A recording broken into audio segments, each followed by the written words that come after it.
So I did a thing.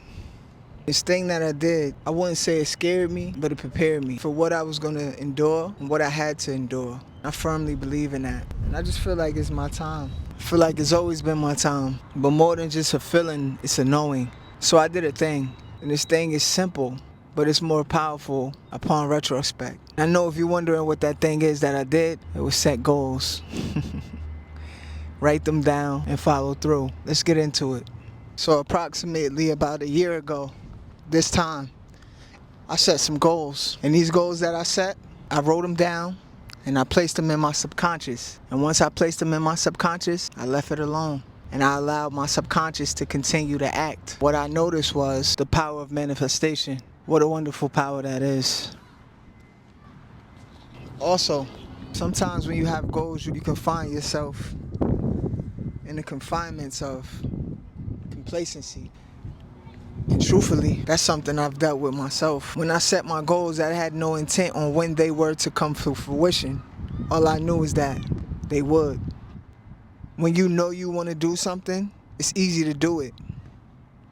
All you have to do is just actually do it. But sometimes getting started is the hardest part of doing it. And that's what I've come to realize on this journey. I couldn't depend on the same habits that I had before, because those habits failed me many a times on many occasions. Knowing that I didn't see this for myself going forward, I wrote things down to better myself. I started to read, started to journal, started to reflect, I started to meditate, I started to pray even more often. I switched my style of praying because I know I want better for myself. And knowing this, I had to put forth action. So that's what I did. So if I'm being honest, hi guys.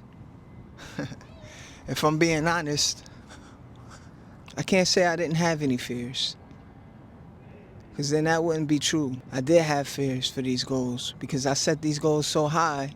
I guess my mind started playing tricks on me on whether they were going to be accomplished or whether I wanted to actually achieve these goals. What I've come to find through putting myself through the consistency, I can say I'm very grateful. I'm actually happy that I did do that because it allowed me to know the mental fortitude that I possess. It allowed me to know how far I'm truly willing to push myself without allowing myself to quit. A few books that I've been reading currently that allow me to understand, or understand rather, a little bit more about myself. One of the books is Emotional Intelligence. I realized that if I don't have control of my emotions, then I'm easily manipulated. That goes for everyone. And I'd rather not have no one be able to manipulate me in any sense. So I'm learning about emotional intelligence. I'm learning about what I need to do to be better. So I set some goals that allow me to see who I truly am and what I'm truly made of. If I am who I say I am in my weakest moments, 'cause truthfully, you can say all you want. With no work behind it, your words become valueless. And then the ones you love look at you funny. The ones you know treat you as they should. Like, oh, he don't mean what he's saying. Or she don't mean what she said. So what I did was allow myself to challenge myself to make a stand and to stand on my words. Another good book that started to help me further that journey of standing on my words is a great book that my older brother, suggested years back. And when he suggested it to me, I don't think I was ready for it. To be purely honest, I wasn't ready for it. And I found that out later on down the line because I went back to it about a year ago. It started sinking in a little more deeper than it had last time I read it. And that book is the 4 agreements. And one of the agreements is to be impeccable with your word. Now that is a daily challenge. That is a daily battle.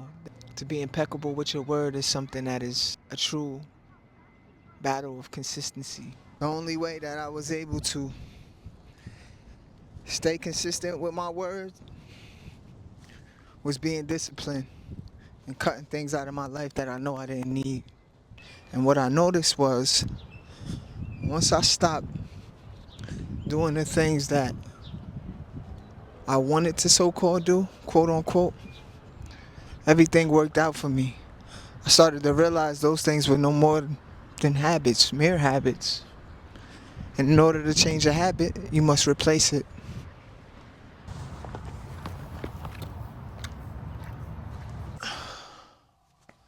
So, I broke barriers that I didn't know I had. My goal book, the infamous book. The book that I decided that journey I'm about to embark on is going to allow me to change my life years down the line. Things I'm grateful for. Number 1, family. Number 2, life. Number 3, health. Number 4, love. Number 5, happiness.